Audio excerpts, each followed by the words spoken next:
कहानी है धर्मेंद्र और निकिता की। निकिता एक बहुत बड़े घर की लड़की थी।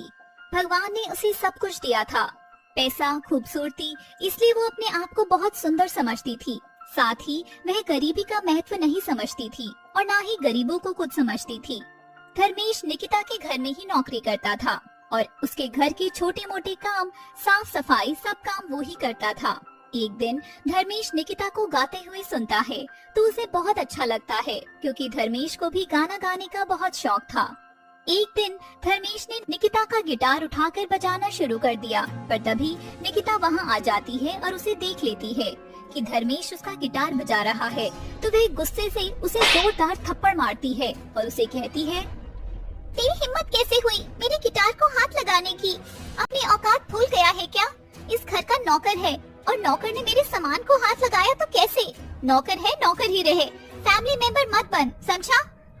मुझे माफ कर दो, मुझसे बहुत बड़ी गलती हो गई। आगे से ऐसा नहीं करूँगा मैडम। आपके किसी भी सामान को हाथ नहीं लगाऊंगा। तुझे हाथ लगाने के लिए छोड़ूंगी तभी तो, चल मेरे साथ। निकिता धर्मेश का हाथ पकड़कर खींचकर अपने मम्मी पापा के पास ले जाती है और अपने मम्मी पापा से कहती है, मैंने कितनी बार बोला है नौकर को सर पर नहीं चढ़ाना चाहिए, लेकिन आप लोग मेरी बात सुनते ही नहीं हो। देखो, इस नौकर की इतनी हिम्मत बढ़ गई है, इसने आज मेरा गिटार उठाकर उसे बजाना शुरू कर दिया। मुझे माफ कर दो मैडम, मैं आगे से ऐसा नहीं करूँगा। आप लोग भी मुझे माफ कर दो, मैं आगे से मैडम की किसी भी चीज को हाथ नहीं लगाऊंगा, पर मुझे नौकरी से मत निकालना। तेरी हिम्मत कैसे हुई? तुझे तो मैं नौकरी पर एक दिन भी नहीं रखूंगी। इतनी औकात हो गई तेरी कि तू मेरी बेटी के सामान को हाथ लगा रहा था। आज ये किया है, फिर कल तू मेरी बेटी का और सामान भी चुरा लेगा। सुनिए जी, इसे घर से बाहर निकाल दीजिए। अरे इतनी सी बात के लिए घर से क्या निकालना? चलो कोई बात नहीं धर्मेश, तुम आगे से ध्यान रखना और गुड़िया के किसी भी सामान को हाथ मत लगाना। उसे बिल्कुल पसंद नहीं कि कोई उसकी चीजें छुए। धर्मेश उनसे माफी मांगकर चला जाता है, लेकिन उसमें सीखने का इतना जुनून था कि जैसे ही निकिता का टीचर उसे म्यूजिक सिखाने आता है, धर्मेश सब दूर खड़ा ही सीखता रहता था और फिर बाद में रियाज करता था। धीरे धीरे वे बहुत अच्छा गाने लगा। एक दिन म्यूजिक टीचर निकिता से कहता है, तुम्हारा तो कल म्यूजिक कंपटीशन है ना? तुमने पूरी तैयारी कर ली अपने कंपटीशन की?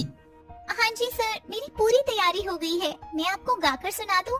आप देखना, अचंभा मान जाएंगे कि मैं कितना अच्छा गाती हूँ।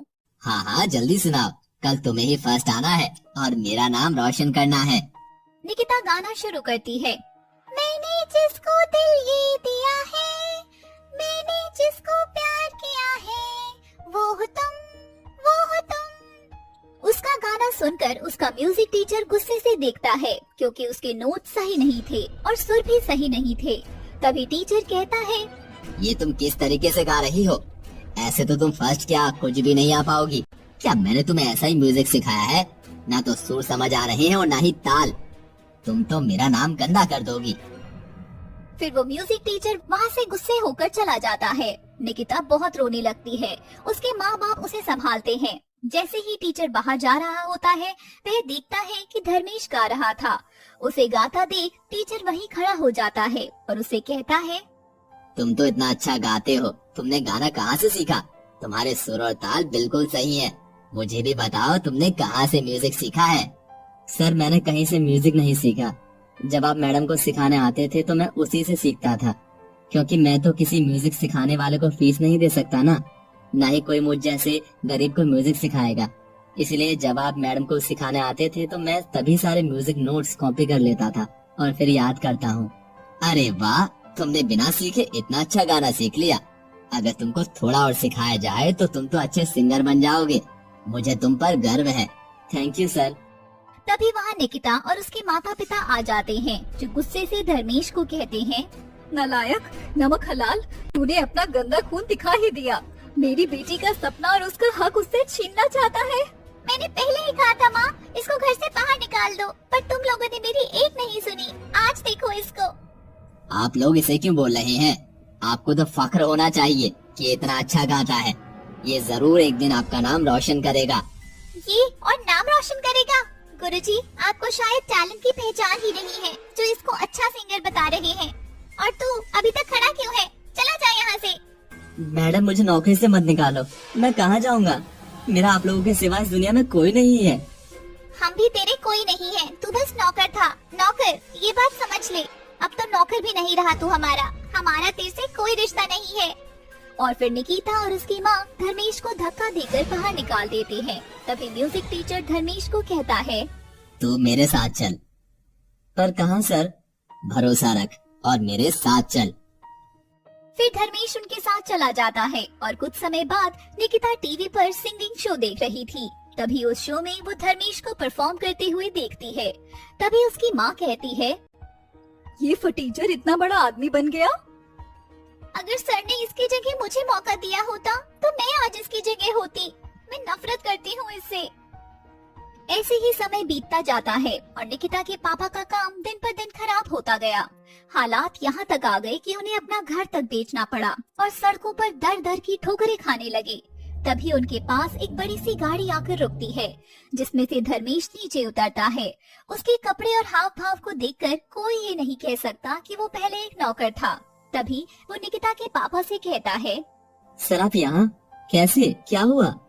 फिर निकिता के पापा उसे सब बता देते हैं, जिसे सुनकर धर्मेश कहता है, सर आप लोग मेरे साथ चलिए। वैसे भी आप लोग मेरा परिवार है। आपके बिना मेरा इस दुनिया में कोई नहीं है। धर्मेश, हम लोगों ने तुम्हारे साथ इतना गलत किया, घर से बाहर निकाल दिया। तुम अब भी इस बुरे वक्त में हमारा साथ दे रहे हो। सर फैमिली कभी कुछ गलत नहीं करती।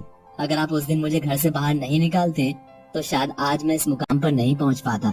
फिर धर्मेश उन्हें अपने घर ले जाता है, जहां निकिता के पापा देखते हैं कि धर्मेश के घर में उन सब की तस्वीरें लगी थी।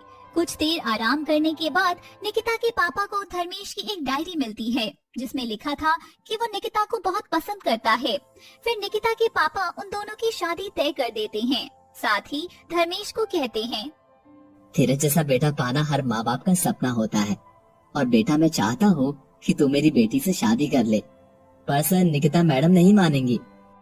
तभी निकिता कहती है, कम से कम अब तो मैडम और सर मत बोलो धर्मेश हमें, और मुझे माफ कर दो। मैंने तुम्हारे साथ बहुत गलत किया है। हम लोग अक्सर ये भूल जाते हैं कि नौकर भी इंसान होता है। जिसकी किस्मत में जो लिखा है वही मिलेगा उसे। हमारे चाहने या ना चाहने से किस्मत का लिखा पलट नहीं सकता। कभी किसी इंसान को छोटा नहीं मानना चाहिए। फिर निकिता और धर्मेश की शादी हो जाती है और वो सब एक साथ खुशी खुशी